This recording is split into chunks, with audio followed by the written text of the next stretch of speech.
Welcome to our YouTube channel Iqra classes ધોરણ 10 વિજ્ઞાન chapter number 2 acid base અને સાર। વિદ્યાર્થી મિત્રો, આપણે 4 માર્કના પ્રશ્નો જોઈ રહ્યા છે। એમાં બોર્ડની પરીક્ષામાં પૂછાયેલા પ્રશ્નો પણ સોલ્વ કરી રહ્યા છે આપણે, અને સાથે સાથે જે બીજા ઇમ્પોર્ટન્ટ પ્રશ્નો છે જે 4 માર્ક્સમાં આવી શકે છે એ આપણે જોઈ ગયા છે। ઓલરેડી આના આપણે 3 વિડીયો બનાવી ચૂક્યા છે જે 4 માર્ક્સના પ્રશ્નોના છે। તમે પ્લેલિસ્ટમાં જઈને ચેક કરી શકો છો। ચાલો વિદ્યાર્થી મિત્રો, આગળ આપણે પ્રશ્નો જોઈએ। જો એક પ્રશ્ન પૂછાયો છે 4 માર્ક્સમાં, વિરંજન પાવડરનું સૂત્ર જણાવી તેની બનાવટ અને તેના કોઈ પણ 3 ઉપયોગો લખો। ઓકે વિદ્યાર્થી મિત્રો, આ 4 માર્ક્સનો પ્રશ્ન છે। તમે જોઈ શકો છો કેટલી વાર બોર્ડની પરીક્ષામાં પૂછાયો છે। માર્ચ 2024, માર્ચ 2023, ઓગસ્ટ 2020 અને જુલાઈ 2022માં 4 માર્ક્સનો પૂછાઈ ગયો છે। તો વિદ્યાર્થી મિત્રો, મોસ્ટ આઈએમપી પ્રશ્ન છે જે એક્ઝામમાં વારંવાર પૂછાય છે। ચલો જોઈએ, વિરંજન પાવડરનું સૂત્ર શું છે? વિરંજન પાવડરનું સૂત્ર છે CaOCl2। વિદ્યાર્થી મિત્રો, આ અલગથી પણ આ પ્રશ્ન પૂછાયો છે કે વિરંજન પાવડરનું સૂત્ર, રાસાયણિક સૂત્ર જણાવો, બરાબર। 1 માર્ક્સમાં એ બોર્ડની પરીક્ષામાં પૂછાઈ ગયો છે। તો શું છે એનું જવાબ? CaOCl2। જો તમને યાદ રાખવા માટે હું તમને ઇઝીલી કહું, તમારે ચૂનો યાદ રાખવાનો છે। ચૂનાનું રાસાયણિક સૂત્ર શું છે? CaO, calcium oxide.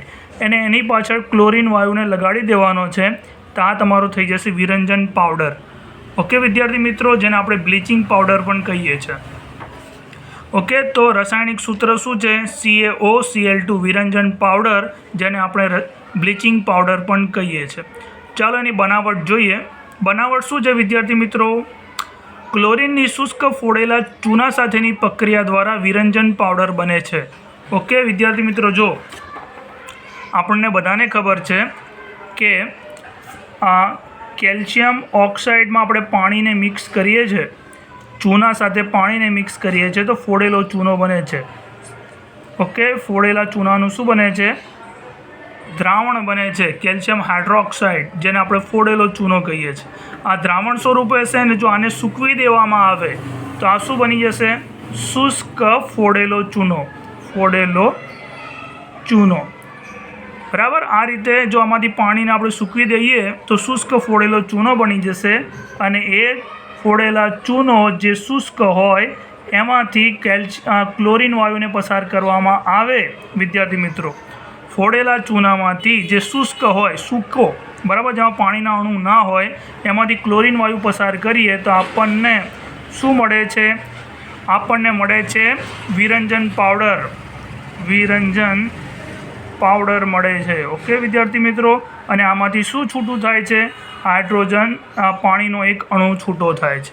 જો વિદ્યાર્થી મિત્રો, એક વસ્તુ યાદ રાખો, અહીંયા આગળ કેલ્શિયમ અને ઓક્સિજન કેટલા છે? 2 છે। હાઇડ્રોજન કેટલા છે? 2 છે।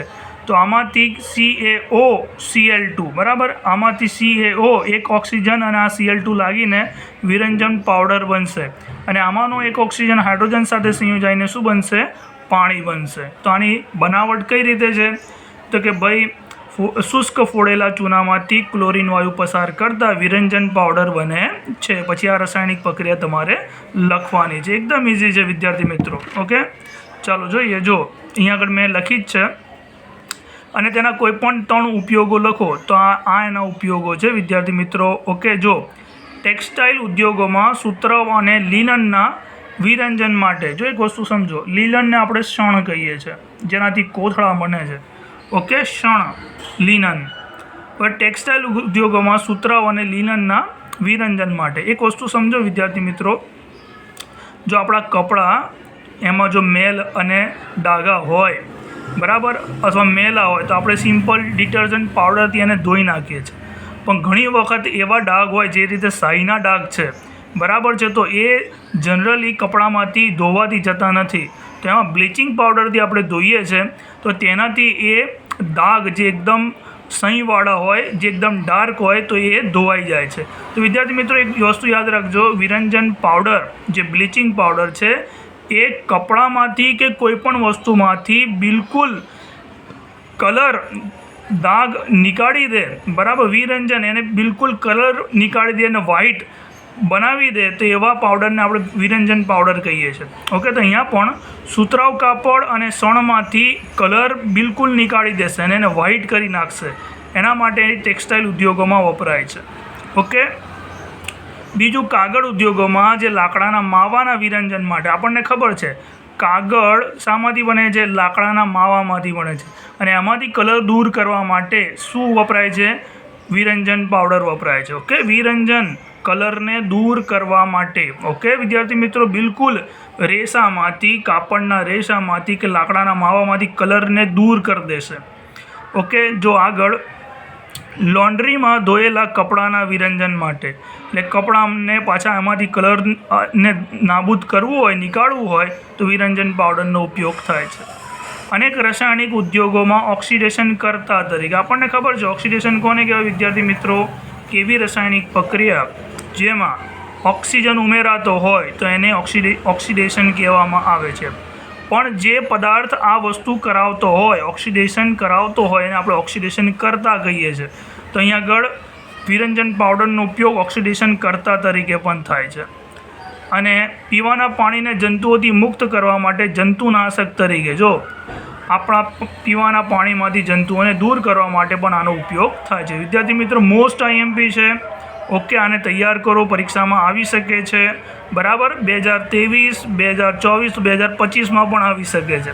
ઓકે વિદ્યાર્થી મિત્રો, આની PDF મંગાવી હોય તમને મેસેજ કરીને વોટ્સઅપ પર મંગાવી શકો છો.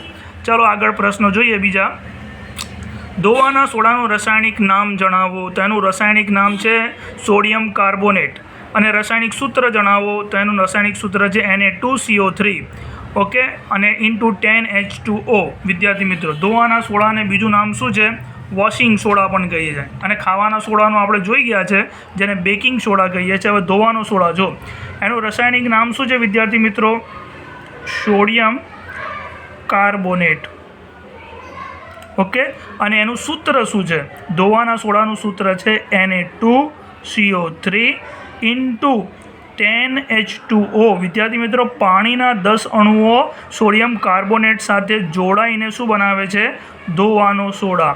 ધોવાનો સોડા. યાદ રાખજો, ખાલી સોડિયમ કાર્બોનેટ લખશો તો એ ધોવાના સોડાનું સૂત્ર નથી, તો સોડિયમ કાર્બોનેટનો છે. તો ધોવાના સોડાનું સૂત્ર શું આવશે? Sodium carbonate into 10 times H2O. પાણીના કેટલા અણુ છે? 10 અણુ છે. ચાલો જો, ધોવાના સોડાની બનાવટ શું છે ભાઈ? ધોવાના સોડાને કઈ રીતે બનાવવામાં આવે છે? તો સિમ્પલ, હું તમને સમજાવું. આ પણ જો ખાવાનો સોડા, જેને આપણે કહીએ છીએ સોડિયમ હાઇડ્રોજન કાર્બોનેટ. ઓકે, આ ખાવાનો સોડા છે અને આપણે બેકિંગ સોડા કહીએ છીએ. Baking soda. અને આને જો આપણે ગરમ કરીએ, શું કરીએ છીએ વિદ્યાર્થી મિત્રો? ગરમ કરીએ તો ઉપર ઉષ્મા લખવાનું, અને આપણે એને ગરમ કરીએ તો આપણને મળે છે સોડિયમ કાર્બોનેટ. ઓકે, પ્લસ પાણી બને છે, પ્લસ કાર્બન ડાયોક્સાઇડ વાયુ છૂટો થાય છે. જો આને આપણે ગરમ કરીએ, બેકિંગ સોડાને ગરમ કરીએ તો પાણી અને કાર્બન ડાયોક્સાઇડ છૂટા પડશે અને અહીંયા આગળ બનશે sodium carbonate. Sodium carbonate. Okay, અને આને તમે બેલેન્સ કરો.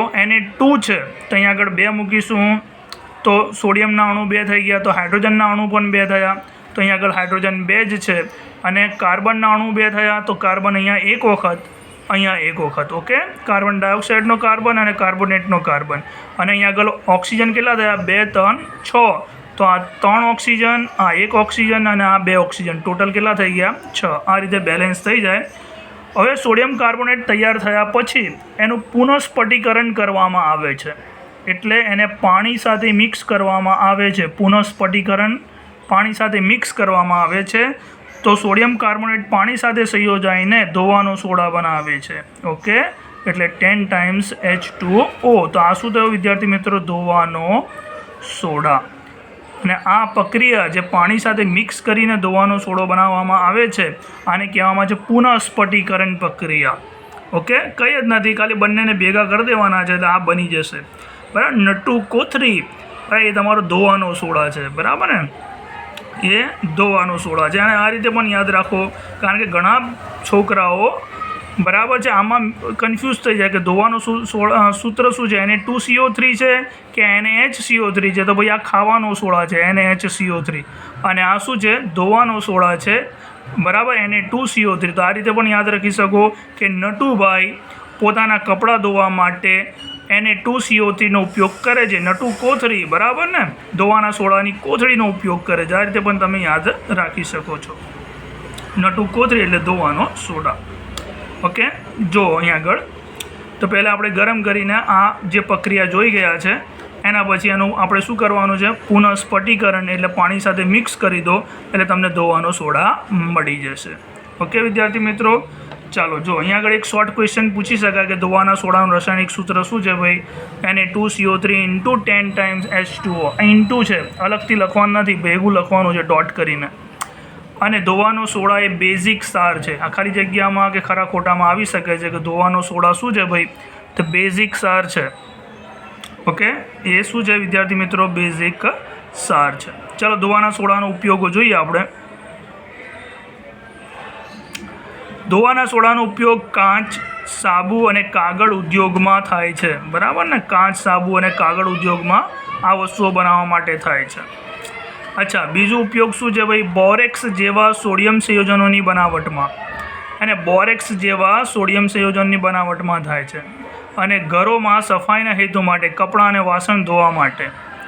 અને છેલ્લો ઉપયોગ શું છે, પાણીની સ્થાયી કઠિનતા દૂર કરવા માટે.